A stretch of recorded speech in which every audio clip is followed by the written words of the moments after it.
Another spawner to die. G'day everyone and welcome back. Today we're taking a look at a game I played here in the Cerberus, and man do I love this ship. Just quickly, this is a belated Happy Australia Day to all the Aussies here. I hope you guys had a fantastic Australia Day long weekend and you guys really enjoyed whatever activities you got up to with your family. I know I was spending time with my parents and grandparents, so we had a great time with each other, so hopefully all you guys managed to as well. So, Cerberus, Australian Tier 10 heavy cruiser, as part of the Commonwealth branch, and I had a bit of a cracker of a game, so this is our game that I'm going to be showcasing today in lieu of Australia Day. I wanted to get this out before Australia Day, but I just ran out of time because, well, that's just the way it goes. So I'm playing the Cerberus here, and I'm actually playing in a match with my div mate here, Keys. He's playing in the San Martin, and, well, he's doing some scouting for us straight off the bat, and well, unfortunately for him, he's kind of getting focused, and I'm abusing one of the fantastic things that the Cerberus has here, and the line in general, and that's gaining access to this crawling smoke generator. I love this type of smoke. I've been playing a fair bit of Cerberus and Vampire 2 recently, and well, I've been loving the smoke. Now the Salem here on the enemy team, right at the start of the game, I don't know what he's doing, but he decides to turn broadside onto us, and we switch to the AP and we start punishing him. I don't know what this dude was thinking whatsoever. He's just getting absolutely punished here, and well, we pick up our first blood of the game, which is pretty awesome. And well, that's 50k damage like in just only a few minutes into this game, which is a great start. And now we're going to start viewing what one of this ship does pretty well, and that's doing some long-range HE spam. Now, I know a lot of people might decide, hey, I want to go reload mod because I want to get shells out faster. I actually think taking range mod on this ship is actually not a bad idea.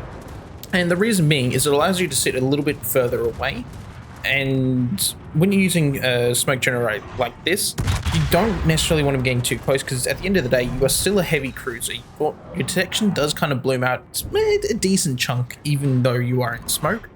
So being able to set a little bit further back means you're more unlikely to get spotted by enemy like roaming destroyers or any enemy submarines that might be around. And while in this situation here, it's allowing me to continue to hit this Yamato. And we've already, into this game, we've already picked up like 5 fires, and we're now sitting up to 70k damage, which is not bad. And we're just going to continue shooting this dude. Now, the Gurdon Liu on the enemy team there pushes out because he's getting, well, harassed there by a Libertad. And the Bungo decides to shut him down. We're just here trying to see if we can continue to squeeze some shots out on this enemy Yamato here. And he's just gone out of range for us. But we've actually done pretty well. Hoping that this last over here might give us a fire. Not sure, because it was a little bit outside the range. And it looks like that's salvo missed, which is, I mean, it is what not really a huge amount you can do in this situation. But the Cerberus, it's... How do I feel about this ship? I really like this ship. I do enjoy this kind of longer range engagements, especially with HE. Like, I am a big fan of ships like the Hindenburg. I do love playing Yoshino, Azuma as well. Those kind of ships are just enjoyable to play, especially at range. So having the ability to do that with a Australian ship as well is pretty nice. The crawling smoke is something I think that catches people off guard as well, because unlike all your traditional smokes, this allows you to continue moving at quarter speed. Now, what does that mean in practice? So, typical smoke screens, you go obviously you go ahead, deploy the smoke, and it stays there in a traditional and lasts for a long time.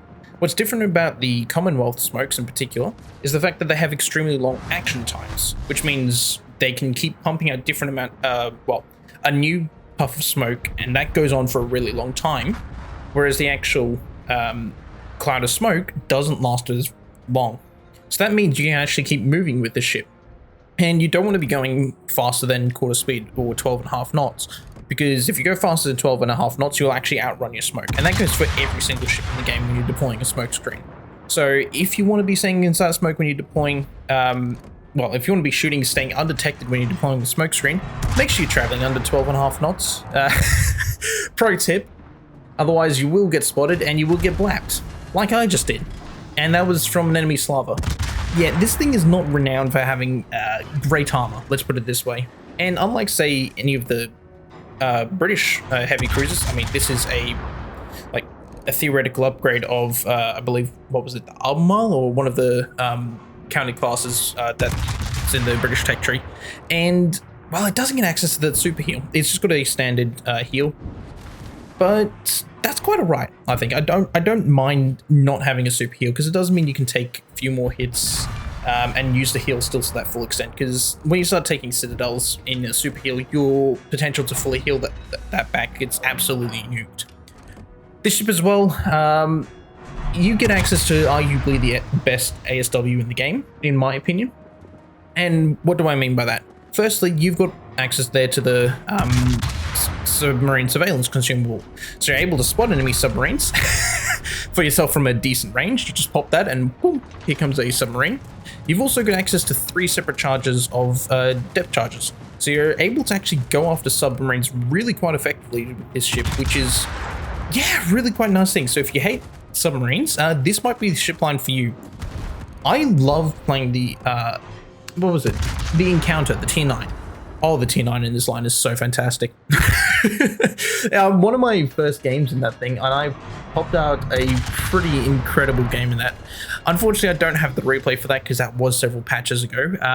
But man, I really do enjoy the Tier 9 and the Tier 10s of this line. So if you do get up to that, this is definitely something to enjoy. And I know a lot of people that actually do prefer playing the Tier 9 over the ship. And why is that? Well, the Tier 9 is just a lot smaller, a lot less easy to, well, slap. This thing sits really quite high in the water, as you can tell. I mean, look at the amount of freeboard you've got on the side of this thing. And, well, it just does its job so well. This thing is fantastic as well. And, well, I just enjoy playing Tier 10 more than I do playing Tier 9. So I think this thing absolutely slaps. And being able to continuously set people on fire is always a nice thing. I mean, playing stuff like Zao with that excellent fire chance and stuff, it's always a nice comfort thing for me to play every now and then. Especially when you get tired of trying to push in. For example, I'm a big fan of playing Kremlin. Trying to push into that thing, or even some of the German battleships, can be a bit rough at times, especially with all the amount of planes, HE slinging that goes on in this game. You can get punished for pushing in. So being able to just chill, sit back at range and, well, do the fire starting as compared to taking the fires are normally quite satisfying. We spot the enemy carrier here, and we are just looking to see if we can get this dude out of the game. He's quite low. We set a double fire on him, and looks like he doesn't actually have damage control, because that fire is burning. They're not going to last very long. They're only going to last like 5 seconds. Because as we know, Japanese carriers have historically had some excellent damage control teams. Looking at you, Tahoe. But we managed to shut down the Shinano on the enemy team there. And we're already up to, what is that now? 4 kills, 115,000 damage. Sure, it's not the most amount of damage in the world, but 4 kills in this type of game is pretty good so far. What are we doing? We're just trying to see what we can get against this enemy team. Our smoke's about to run out, so we just got to kind of abuse the islands here. And I see a broadside Yoshino. Now, I know we punished the Salem earlier, but he was a fair bit closer. The AP on this thing is okay. It does work, especially when you have broadside American cruisers at sub 9 kilometers. But when you're trying to shoot at something that's beyond 12, it becomes a little bit more iffy. The HE is just a lot more consistent on this ship. But the AP does do its job when it absolutely needs to.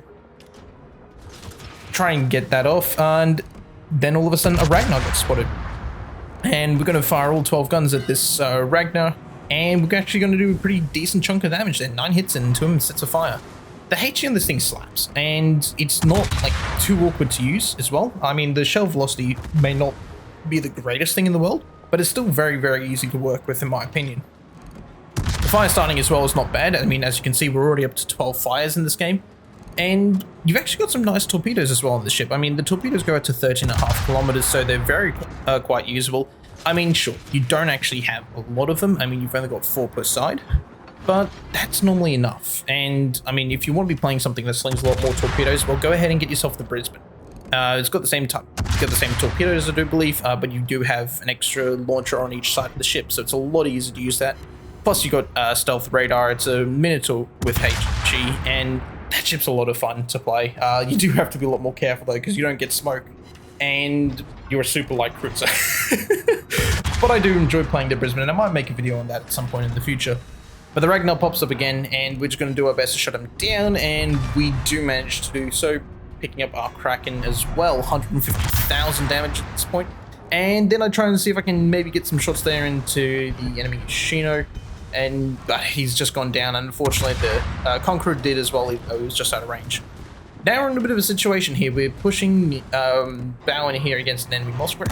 When you're dealing with these kind of Bowen ships and they're shooting back at you, this ship doesn't quite do so well.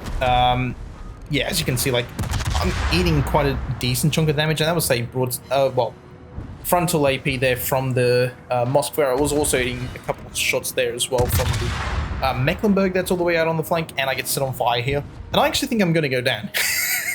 I do think I'm going to go down here, and it's just like, oh, great. It's just a question of seeing how long the fire lasts. I just turned myself broadside at this point because, like, I'm going to go down, I think, and I'm just going to try and do my best against this Mecklenburg. And, well, we're looking at the timer there, 2 seconds, 1 second. Oh, we're gonna live, and we do live. So we pop the smoke, we see if we can just go dark. The Mecklenburg screws up here. He doesn't actually shoot at me. He takes a shot here at the Hindenburg instead, and if he shot at me, he would have killed me here. But he doesn't, so that's his mistake. So we're gonna try and pump some shells here into this Mecklenburg. Get another fire. Get another fire. And we're gonna see, can we pick up a 6th kill of the game? Yes, we can, and that's going to be GG there. Great result in the Cerberus, and just a great Aussie ship to be playing. So yeah, the Cerberus. It's an Australian ship that I do think people should get, especially if you're Australian, because I mean, it's nice to have your own country represented in the game. 6 kills, Kraken, First Blood. Yeah, I mean, we got, what, nearly 2.6 thousand base experience, 6 ships sunk, and it was just a great game to play. Really enjoyed playing this one. Thank you to my dev mate Keys there for that. And I hope you guys enjoyed that. If you do want to see more content, obviously, please consider liking, subscribing, and I will hopefully catch you guys in the next upload. Otherwise, you can find links to me on Twitch, and hopefully, I'll be able to start doing some YouTube live streaming some point in the near future. Anyways, thanks fellas, and if you're looking for another video to watch, you're going to want to check out this video here.